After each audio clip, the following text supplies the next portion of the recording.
Hey, à tout le monde. Donc, bienvenue encore pour ce jeudi avec notre étude sur l'eschatologie. N'oubliez pas, eschatologie vient du mot eschatos, qui veut dire fin des temps, logie, qui vient du mot logos, qui veut dire étude. Donc, l'étude de la fin des temps, eschatologie. Et nous avons notre expert en eschatologie, monsieur, professeur, docteur, pasteur. La liste, elle est longue. Pastor Amen. Pak. So Pastor Pak, welcome and thank you again for your time. Well, thank you, Pastor Matai. And I feel that we are doing a great service and great evangelistic work today. Et Pasteur Pak dit vraiment qu'il est toujours heureux et c'est toujours un plaisir de faire ce travail évangélistique. And actually, we are talking about what is happening on the heaven. Et là, on est en train de discuter en fait de qu'est-ce qui est en train de se passer au ciel. And there's not many people can talk about the heavens. Vous savez qu'il n'y a pas beaucoup de gens qui peuvent parler du ciel. And the only person who started from the heaven and came down to the earth and went back to the heaven is our Jesus Christ. C'est que une des seules personnes qui est venue, non, la seule personne qui est venue du ciel, qui est venue sur terre et qui est repartie, la seule personne qui a fait ça, c'est Jésus-Christ. So you see, Jesus Christ started from heaven, came down to the earth, and then went back to the earth, back to the heaven again. Donc, en fait, Jésus, il a commencé au ciel, il est descendu sur terre et il a terminé au ciel encore. But there's two human beings, who was on the earth, then went into the heaven and saw something and came down. Mais il y a deux personnes, en fait, qui sont commencées sur terre, qui sont allées au ciel et qui sont revenus sur terre. And that two people is started from the earth and they went to the heaven and came back. Who do you think these two people are? Well, of course, it's the Apostle Paul, or Saul, I would say at that time, and Apostle John. Right. Hein, donc, les deux personnes dont on parle, c'était Saul de Tarse, qui est plus tard devenu l'apôtre Paul, et celui qui a écrit l'Apocalypse, qui est l'apôtre Jean. So what they talk about, what they say, these two people is very, very important. Et donc, les choses dont ces deux personnes parlent à propos du ciel sont vraiment très importantes. Because they actually went up to the heaven and saw many, many things. Et donc, parce qu'ils sont allés au ciel et ils ont vu plein de choses et ils sont revenus. But then the question is, what's different between the Apostle Paul and the Apostle John? Maintenant, la différence, c'est quelle est la différence entre l'apôtre Paul et l'apôtre Jean? What would you say? L'apôtre Paul couldn't describe. Right. Is it true? Is it the right answer? Yes, that's the right answer. La réponse, c'est quelle est la différence entre l'apôtre Paul et l'apôtre Jean? C'est que l'apôtre Paul n'a pas pu décrire ce qu'il a vu, qui est différemment de l'apôtre Jean qui a tout décrit. And so Apostle Paul said, I cannot talk about it. And he just shut his mouth. Et l'apôtre Paul dit, je ne peux pas en parler, c'est juste tu. But the Apostle John, he talks too much. Et par rapport à l'apôtre Jean, lui, il a dit trop de choses, enfin, il dit beaucoup de choses. And that's why so people get so confused and there's so many different interpretations about the book of Revelation. Et c'est aussi une des raisons pourquoi la plupart des gens sont confus par rapport à l'interprétation de l'Apocalypse. And like the Apostle Paul, if the Apostle John just shut his mouth and just said the same thing like Apostle, I saw something but I cannot describe, then we don't have to fight about the theology. Hein? Bon, si vraiment, si on prend l'exemple que l'apôtre Jean était un peu comme l'apôtre Paul, qui a dit, écoutez, j'ai vu ça dans le ciel, mais je ne peux pas en parler. Voilà, il y aurait plus de confusion. Les gens pourraient interpréter le livre de l'Apocalypse. So if there's so much dispute and disagreement and the fight about the end time the theology, it's all fault of the Apostle John. Bon, bien sûr, c'est toute cette confusion, c'est une des fautes, c'est de l'apôtre Jean, tellement il a vu des choses et il voulait tout expliquer. Il voulait expliquer ces choses inexplicables. So what do you think would have happened if the Apostle John just like Apostle Paul just didn't do anything, just shut his mouth and didn't do anything? What would that happen? La question est, que pensez-vous si l'apôtre Jean était comme l'apôtre Paul, si l'apôtre Jean est parti au ciel et revenu et il n'aurait rien dit? Uh, well, probably like Jesus said, the rock will say it. Probably we'll have no hope. Mhm. Huh? But go ahead. Go ahead. But No, go ahead. Go ahead. but important thing is, Apostle John, he did not write himself. Jesus said, write it down, and that's why Alors, he did it.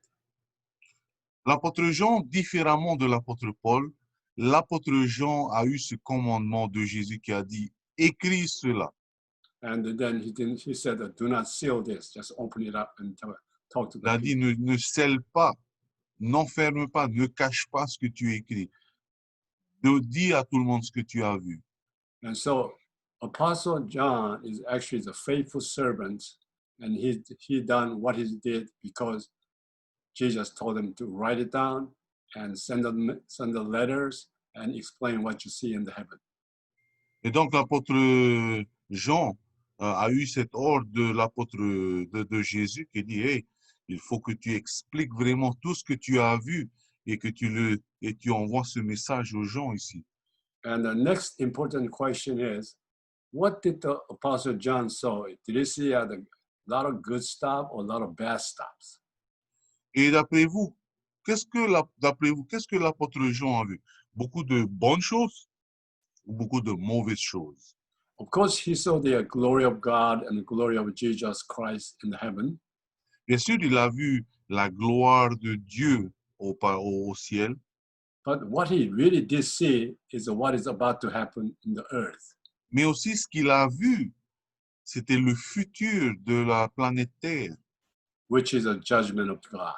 qui est le jugement de son Créateur, qui est Dieu. So, do you think that is some good news or bad news? If it's just plain language. For Christians, it's good news because we want this injustice to stop. But of course, it's bad news for overall. Right, No? because I don't think that people like to hear the judgments, what the judgment is prepared for them. Bon, il dit que c'est bien sûr, bon, c'est une bonne nouvelle pour les chrétiens, hein, parce que les chrétiens, je suis sûr qu'ils en ont assez de toute cette injustice, mais en général, bien sûr, c'est une mauvaise nouvelle parce que les gens n'aiment pas avoir un jugement. But it is necessary to let the people know what kind of a judgment is prepared in heaven. Mais il est important de voir qu'il y a quand même un jugement qui vient. And so, in a way, the book of Revelation is a book of hope, but at the same time, book of a warning. L'Apocalypse donc est un livre d'espérance, un livre d'espoir, mais aussi c'est un livre d'avertissement. To the Christian who believe in Jesus Christ, it is the message of the hope. Pour les chrétiens qui ont donné leur vie à Jésus, c'est un message d'espoir. But those who do not believe in Jesus Christ, it is a very, very strong warning. Et pour ceux qui n'ont pas accepté Jésus, c'est un grand avertissement. Many non-believers, they don't want to believe what's written on the book of Revelations. Beaucoup de, presque tous ceux qui ne croient pas en Jésus, qui n'ont pas mis leur foi en Jésus, ne veulent pas entendre du tout de ce qui est écrit dans le livre de l'Apocalypse. And even the early Christian fathers, many people in the early church, they don't want to believe about what's written on the book of Revelations. Et même, par exemple, les premiers chrétiens, beaucoup de premiers chrétiens n'ont pas voulu écouter et entendre ce qui est écrit dans le livre de l'Apocalypse. And there were many Bible scholars, including the Martin Luther. They want to get rid of the book of Revelation from the Bible. Et par exemple, il y a un aussi théologien, Martin Luther, qui ne comprenait pas vraiment le livre de l'Apocalypse et a voulu retirer le livre de l'Apocalypse de la Bible. But this book of Revelation survived until up to today because the message is the people of today. Mais le livre de l'Apocalypse a survécu tout cela parce que c'est la parole de Dieu, mais aussi c'est parce que ce message est aussi d'actualité. So I like to thank God for allowing the book of Revelation stay in the Bible instead of the like Martin Luther's and John Calvin, many people said, get rid of this book, get rid of the book of Revelation. If people listened to that and got rid of it, then we don't have a chance to what God is saying at the end days. Voilà. Donc, on remercie le Seigneur d'avoir pu préserver le livre de l'Apocalypse dans la Bible, hein, différemment de Martin Luther ou de Jean Calvin, hein, des théologiens qui ont voulu se débarrasser et qui se dit, écoutez, on ne comprend rien, donc il faut se débarrasser. So in a way, the Pastor Matthias and myself, maybe we are a little better faithful servants than Martin Luther and John Calvin. Voilà. Let's say, let's believe it. Comme Pasteur Pâques, comme moi-même et comme ceux qui sont vraiment intéressés par le livre de l'Apocalypse, peut-être que nous, vraiment, nous avons une plus grande foi que Martin Luther et Jean Calvin, parce que nous sommes tous intéressés par ce qui est écrit dans l'Apocalypse. So I think when we get to the heaven someday, you and I, we're getting a better rewards, and we see a Martin Luther sitting over there. He didn't get any rewards. Hein? Peut-être que nous aurons une meilleure récompense que Martin Luther ou Jean Calvin. On va aller un jour au ciel et on va voir Martin Luther et Jean Calvin qui sont en train de s'asseoir là dans le coin. Maybe they are saved, but they look at us as, "Hi, Pastor Matthias, Pastor Paul, I wish I'm over there with you." Non, c'est vrai que hein, seulement ils étaient sauvés, donc c'était déjà leur accès au paradis, mais ils vont peut-être regarder ceux qui sont déjà intéressés, qui étaient intéressés de l'Apocalypse, parce que eux ont eu plus de foi, ils vont regarder, ah, si au moins j'avais eu confiance que l'Apocalypse était encore un message de Dieu. So let's get excited. Donc, ayons toujours hâte d'étudier ce livre-là. Amen. Amen. So let's talk about the chapter 8 of the Revelation. Donc là, on va continuer dans le chapitre 8 de l'Apocalypse. And as you know, the chapter 8 starts with the total silence, about 30 minutes, right? N'oubliez pas ce qu'on a étudié la dernière fois, que le chapitre 8 commence avec les 30 minutes de silence. And many people wondering why there's a silence, but at least what we know, something very important happened. There's a normally quietness. Nowhere what? Before something important happened, there's a time of a silence and little quietness. OK. Donc, tout ce qu'on sait, c'est que ces 30 minutes de silence montrent que quelque chose d'autre, une autre chose va arriver juste après ces 30 minutes. And then actually from the verse 6, it starts what we call the trumpet judgment. Et au verset 6, c'est ce qu'on appelle la trompette, la trompette de jugement. And so really the main judgment begins when the angels start blowing the trumpets. Et en fait, le vrai jugement commence quand l'ange commence à sonner la trompette. And so many Bible scholars says that we call that as a trumpet judgment. Et là, on parle que c'est la trompette du jugement.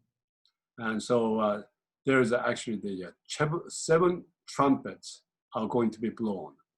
Et en tout, en fait, il y aura 6 trompettes qui vont être annoncées. And in the beginning, there was originally the 7 seals under this book. And at the end of when they open up the 7th seal, then there is a 7 trumpet judgments starts.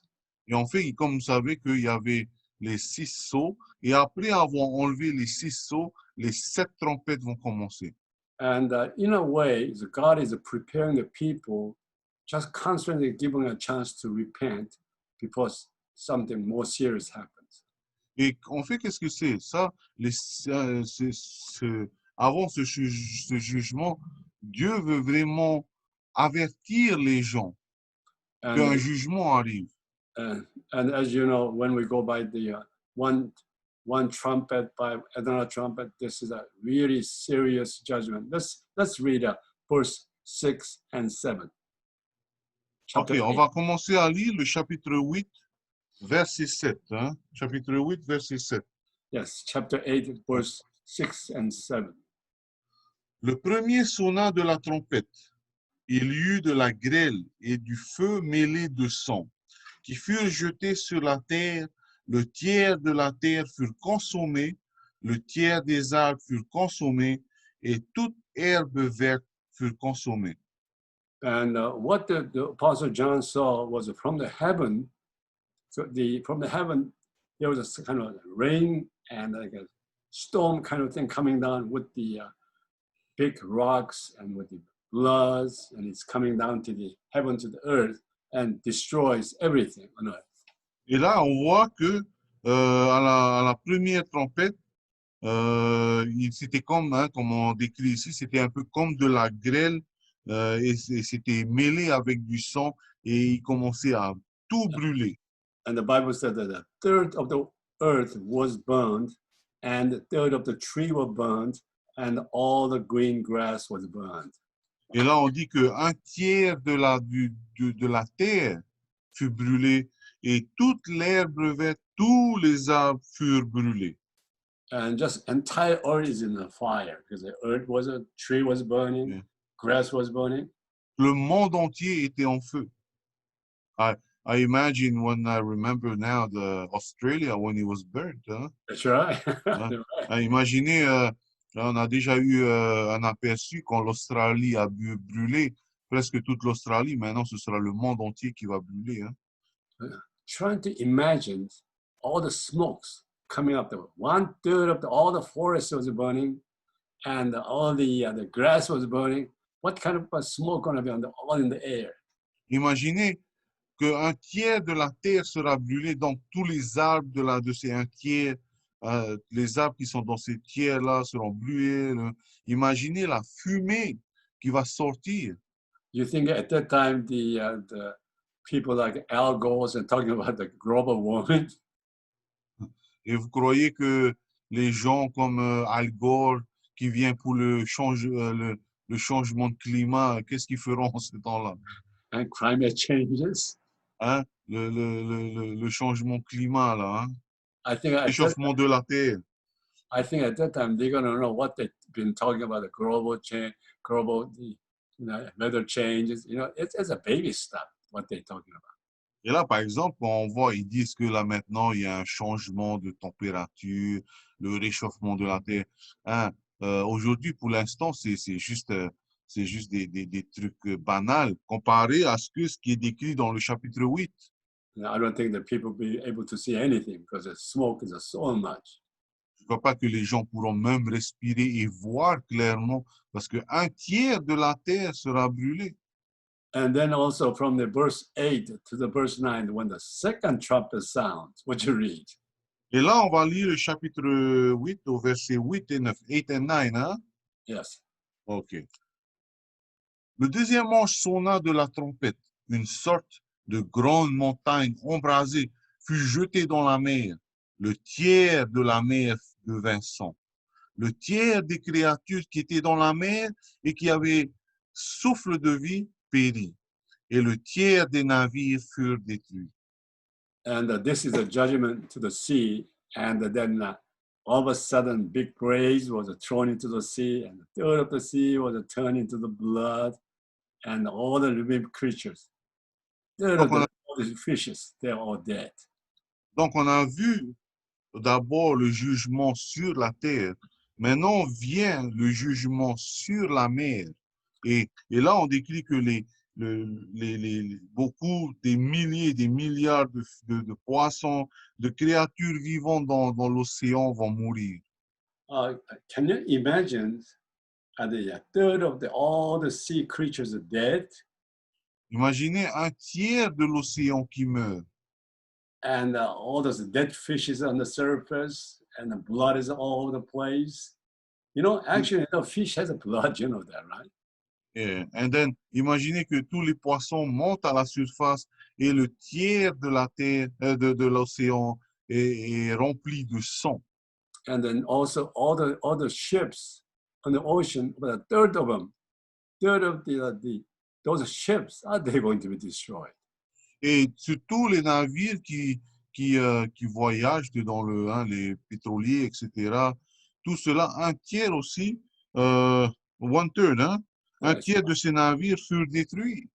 Can you imagine how many ships on the ocean right now today? Savez-vous, il y a combien à peu près de navires qui flottent sur la mer là maintenant?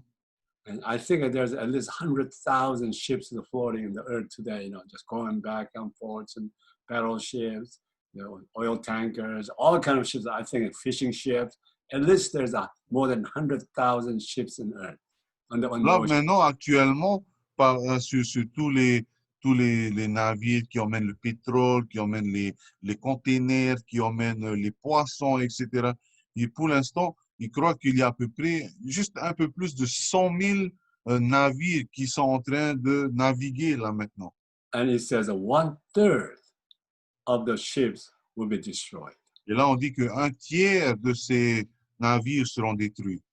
And that includes the cruise ships Et cela inclut aussi les bateaux de croisière. and some of the aircraft carriers.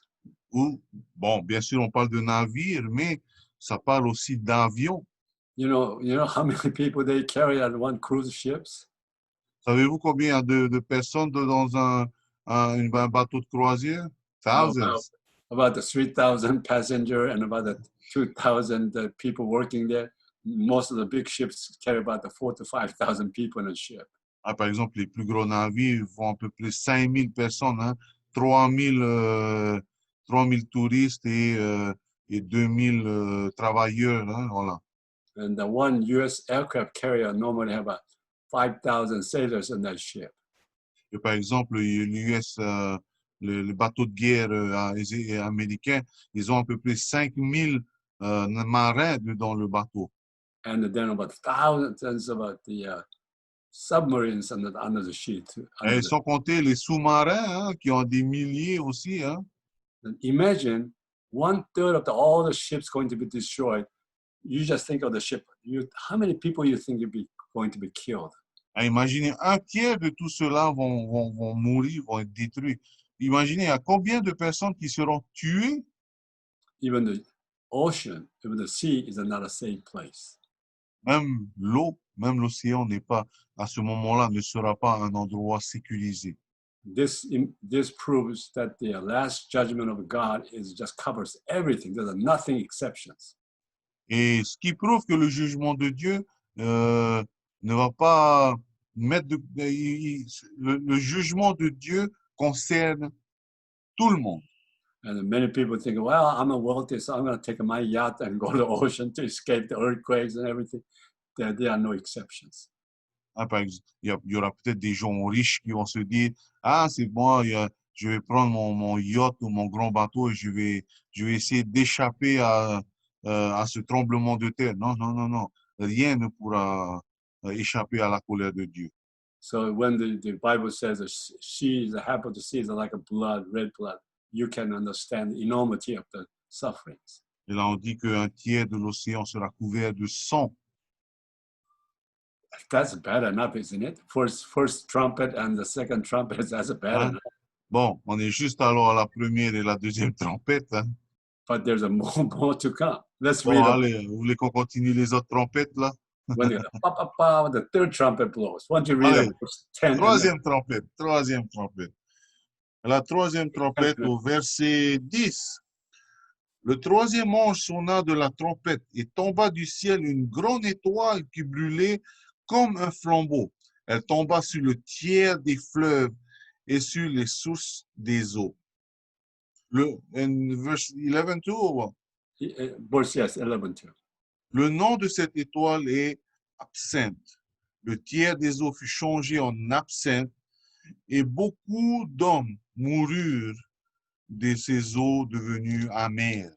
And this time, instead of this big mountain hitting the ocean, this time a big star, great stars blazing with the torch, big fires, and fall down into the rivers and the springs and the water, earth waters. Et là, donc, on décrit maintenant que une étoile tombe sur la terre et commence à polluer presque tous les fleuves du monde entier. And of course, the name of this star is what they call the wormwood. Et donc, le nom de cette étoile s'appelle l'absinthe. But then what it said, what they do is that they destroy the 1/3 of all the spring waters, all the water that we drink. Et donc, ça en fait, ça contamine et pollue et détruit un tiers de toutes les sources d'eau dans le monde entier. Let me ask you, Pastor Matai, the water you drink today under your house, and you know where it comes from? Come from the underneath the earth, right? No, mostly comes from the Colorado rivers. Colorado rivers. Oh, okay, Right. okay. Colorado rivers and the Mount Siesta, and it comes spring water. That's what we drink and we use. Ah, par exemple, l'eau de la Californie vient du Colorado, hein, de la rivière du Colorado, qui découle jusqu'en Californie. Et donc, l'eau du robinet qui est en Californie vient de cette eau. Hein. And when the third trumpet blows, and the 1/3 of all the fresh water source is going to be contaminated, so bitter you cannot drink it. Et donc, là, il dit que quand cette étoile va tomber, un tiers de toutes les sources d'eau seront contaminées et sera tellement amère que personne ne pourra boire. And if that happens, what do you think is going to happen to the people?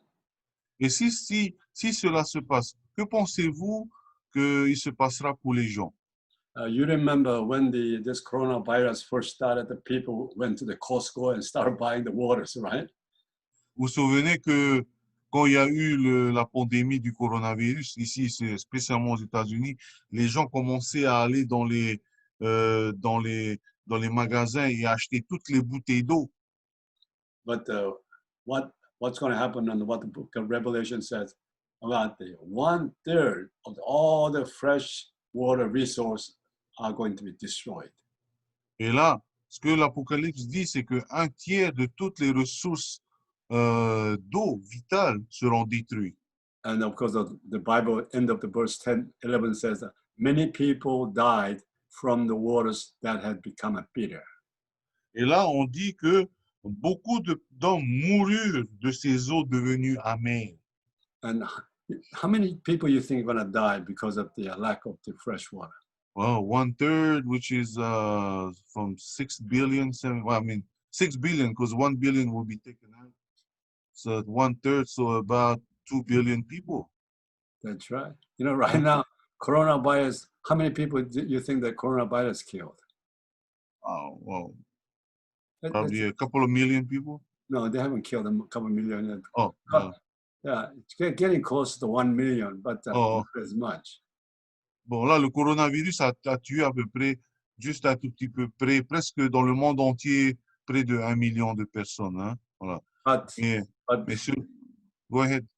but when the third trumpet blows and a big mountain stone kind of hit the spring waters, and we're going to have no fresh water. People are going to die because of bitter water they drink.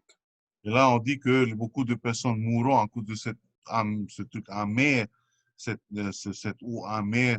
Je disais qu'il y aura à peu près, si 1 milliard de chrétiens partiront avant la tribulation, il va rester à peu près 6 milliards d'habitants dans le monde. Et ensuite, il y aura un tiers, donc c'est 2 milliards de personnes qui vont mourir à peu près. And, you know, God has experience making the river waters bitter. And you remember the Exodus when God judged the Egyptians for not allowing the people to go, and he made the Nile rivers all blood. Alors, vous vous souvenez aussi ce moment-là, dans ce moment dont on est dans l'Exode, quand Moïse a changé l'eau en sang et personne ne pouvait plus boire l'eau du Nil. And so we know that God did something like this a long time ago before. Et on peut voir que Dieu avait déjà fait ça avant. But what happened to the Egypt about the 3,000 years ago is a baby story.